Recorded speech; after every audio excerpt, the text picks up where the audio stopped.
السلام علیکم ورحمۃ اللہ وبرکاتہ۔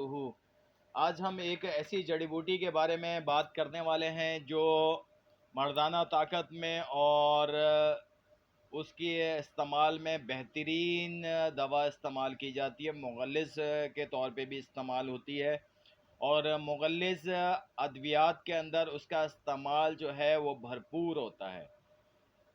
اور اس جڑی بوٹی کو، اس کے بارے میں ہم آپ کو آگے چل کے بتاتے ہیں کہ اس کے خواص اور اس کو استعمال کرنے کی ترکیب وغیرہ کس طریقے سے اس کو استعمال کیا جا سکتا ہے۔ ویڈیو شروع کرنے سے پہلے جن لوگوں نے ابھی تک میرے چینل کو سبسکرائب نہیں کیا ہے وہ میرے چینل کو سبسکرائب کر لیں، ساتھ ہی ساتھ میں بیل آئیکن کا بٹن دبا دیں تاکہ نئی آنے والی ویڈیو بر وقت آپ لوگوں کے پاس موصول ہو سکے۔ چلیں ویڈیو شروع کرتے ہیں۔ یہ جڑی بوٹی ہے جس کا نام ہے ستاوا،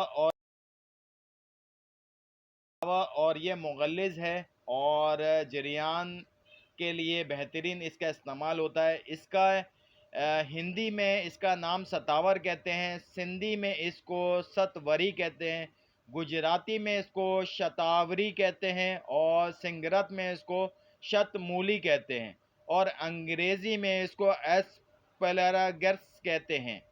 یہ ایک بیلدار پودا ہوتا ہے، اس کا تنا اور شاخیں خاردار ہوتی ہیں، کانٹے تیز اور مڑے ہوئے ہوتے ہیں، اس کے پتے بالوں کی طرح باریک ہوتے ہیں۔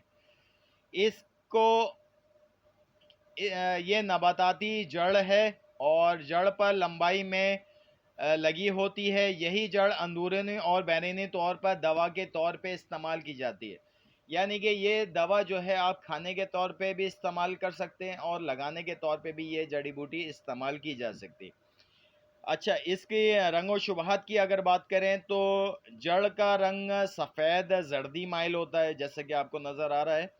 پھول اس کا سفید کلر کا ہوتا ہے۔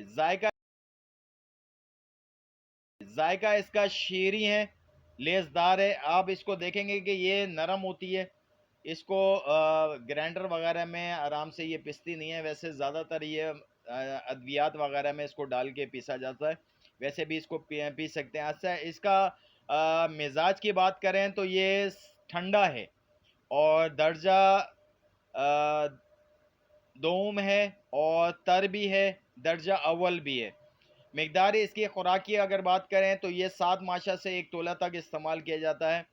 مقام پیدائش اس کی مشرقی پاکستان اور اس کے باغاتوں میں یہ پایا جاتا ہے، اور انڈیا کے بھی اس میں پایا جائے گا۔ یہ اس کی افادیت کی بات کریں تو مقوی با ہے، مولد شیری ہیں، اور مغلظ منی کے لیے استعمال کیا جاتا ہے، اور جریان کے لیے استعمال کیا جاتا ہے۔ دودھ بڑھانے کے لیے بھی یہ استعمال کیا جائے گا، اور اس کو صفوف کے ساتھ ملا کے استعمال کیا جائے گا۔ تازہ جڑوں کا رس دودھ میں ملا کر سوزاک کے لیے استعمال کیا جاتا ہے۔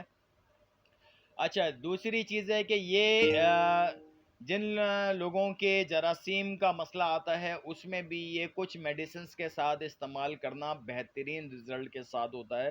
اگلی ویڈیو میں انشاءاللہ میں اس کے بارے میں آپ کو بتاؤں گا کہ یہ کس میڈیسنز کے ساتھ آپ جراثیم کے لیے استعمال کریں تو آپ کو اس کا رزلٹ بہترین ملے گا، اور کچھ ہی دنوں میں آپ دیکھیں گے کہ فوراً ہی آپ کا جو ہے جراثیم جو کم تھے، وہ جو ڈیڈ تھے، وہ بحال ہونا شروع ہو جائیں گے۔ ویڈیو پسند آئے تو میرے چینل کو سبسکرائب کریں، ساتھ ہی ساتھ میں بیل آئیکن کا بٹا دیں تاکہ نئی آنے والی ویڈیو بر وقت آپ لوگوں کے پاس موصول ہو سکے۔ فرینڈ اینڈ فیملی ممبر جس کو بھی آپ بتانا چاہیں، ریکمنڈ کرنا چاہیں، کر سکتے ہیں۔ شیئر کریں، لائک کریں۔ شکریہ، اللہ حافظ۔